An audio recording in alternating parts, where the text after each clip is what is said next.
Chinese kitchens are notoriously closed off. How do you get the access? I walk in the door. 1, 2, 3, Go! 5.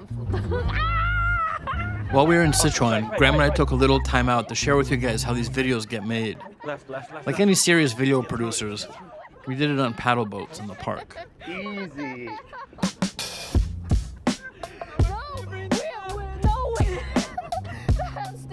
I'm Saintcavish.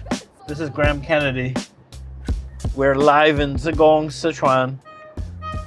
Uh-oh, getting honked at. Get out of the way. Oh no, the school bus boat's coming. So Graeme, we want to talk a little bit about what goes on behind the scenes here, which is pretty much basically it's like this all the time. This is how we get around. Yeah. when we're not filming cow heads and salt mines and spicy rabbit places, how do we make this thing?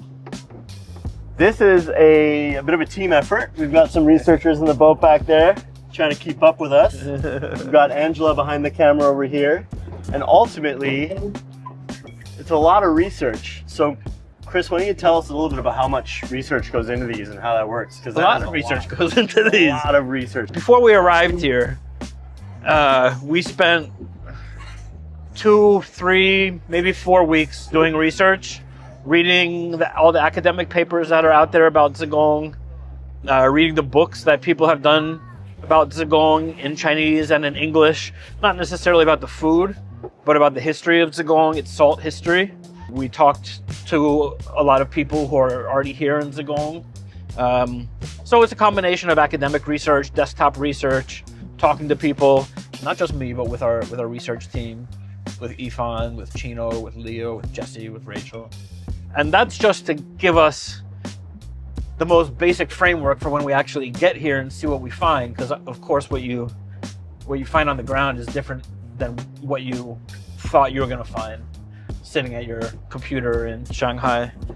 And then when we get here, we have to improvise a lot.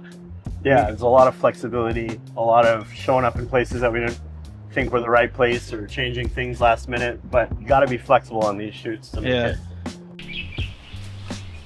I'm Chris Saintcavish, and this is my channel. Get what works. You're looking pretty flexible. I'm glad my knees are going. And then having our whole crew here, you know, we're at minimum 6 people, and we've been traveling with more people depending on who we're meeting. And there they are right there. Yeah, they are right there. What up? Welcome to New York. Why don't you talk a little bit about the challenges of actually making these from a editing point of view?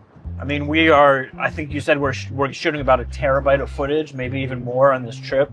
2 cameras, a lot of interviews, a lot of characters, a lot of locations. How do you put this together?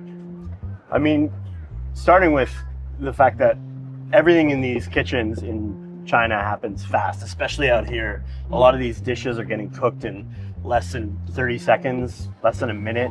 They're fast, they're hot. You're on a lot of slippery tile floors in these kitchens. There's a lot of chili oil going around and coughing on chili smoke. I think we were both struggling in some of those kitchens. But the key is to make it delicious, you know, and it is delicious, but showing those woks getting tossed and things like that, which means we're shooting high speed and we're shooting a lot of footage. So it results in terabytes of stuff. Right. And you're shooting these guys are putting out hundreds of dishes every night. Right. So you're just standing there watching dish after dish after dish getting made. And You could stay there for hours and watch. the other thing we also have to always edit out is people going, "Oh, why go around? Why go around? Why go around? Why go You know, around?" we sometimes attract an audience. Yeah. So when we're finished this, we're back in Shanghai, and it's gonna be weeks of editing and a lot of going through a lot of interviews, figuring out what we got that works, trying to piece together a long story, trying to make sure that we're showing Zigong in the best light, because this is a cool city. It's a great city. I've really loved Zigong. Yeah, me and too. so I think being here, being in the city, capturing all of the flavors, capturing the vibe of being in a place like this, old dudes drinking tea by the By the riverside. by the riverside. And What else is I love finding that mahjong parlor as well. Yeah. Going in there, a bunch of guys playing a card game we've never seen before. It turns out it's a Very local super card game, local yeah. card game. Just slapping cards on the table, throwing there. To try to capture and distill that all into a YouTube video is the challenge. So why don't you talk a little bit about how we work together? And because I think one thing that people definitely don't see is all the direction and help you give me when I'm standing there struggling to put my thoughts into words in the simplest way possible. It's so easy when I'm just talking to you, but when I have to do it to a camera, it's harder. Maybe I should just put like a face over this camera.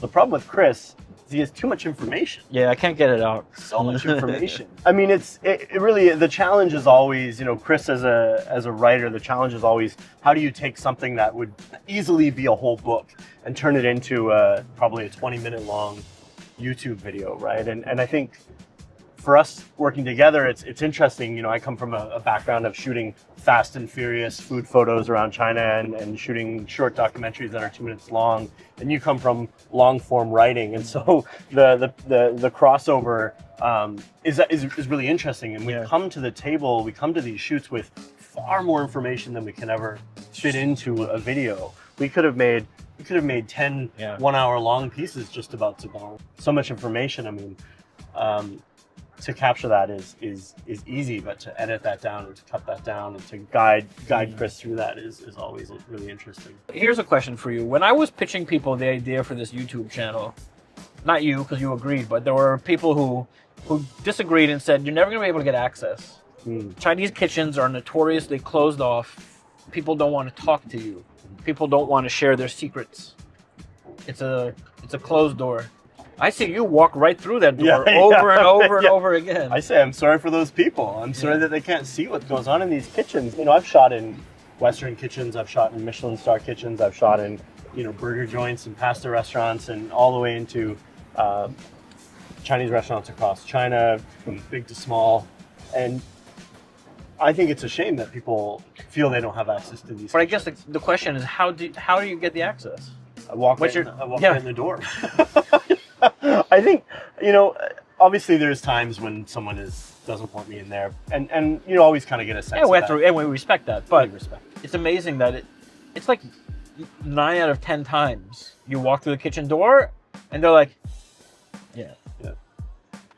I think Come in. if you're visibly fascinated by what's going on there, if you're visibly excited to take a look, I think there is a little element of, you know, these chefs are sometimes, not always, but are kind of excited to show you what's going on. And I think that if you walk in there visibly excited and curious to see what's going on, and you have a couple questions, that actually goes a long way. And these chefs are just getting things done, and they're, you know, sometimes they're engaging with me, sometimes they're just head down getting their job done. Sometimes, like one of the guys had his headphones in, listening to probably a podcast or something like that. But The Economist. The Economist, Yeah. I mean, look at that fire. Look at that. I am so grateful that we do get access to these kitchens, because these stories are held together by what happens in these kitchens. You can't understand it without being in the kitchen. Exactly, especially that the fire and the wok and all the flavors and the way it's laid out. I mean, one of the things I really want to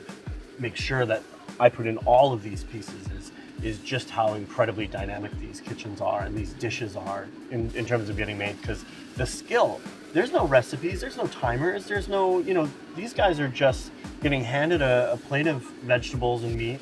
They look at it, they know what that dish is, they turn around and they start making it, and they're pulling all the right seasoning out. And it's a very different process than the fine dining kitchens that I spent my career in. And it's amazing. And I think this has been one of those trips where it's hopefully we're able to convey just a sense of what we've experienced on this trip, because it's been really incredible 4 or 5 days here in Zigong, and seeing the things that we've seen and meeting the people that we've met, the chefs that we've met, and the restaurant owners and the historians that we've met, Mr. Chun, Mr. Shu, Chef Tao, Chef He, and I hope that some of that comes across in the videos, because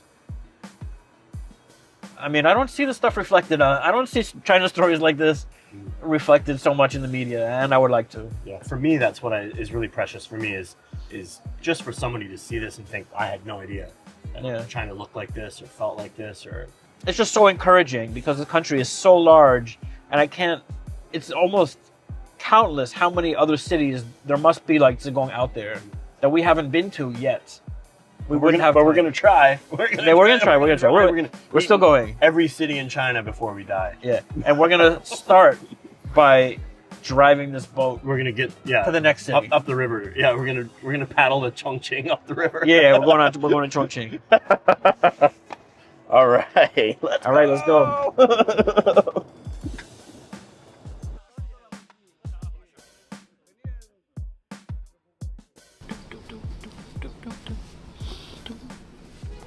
Wrap them up.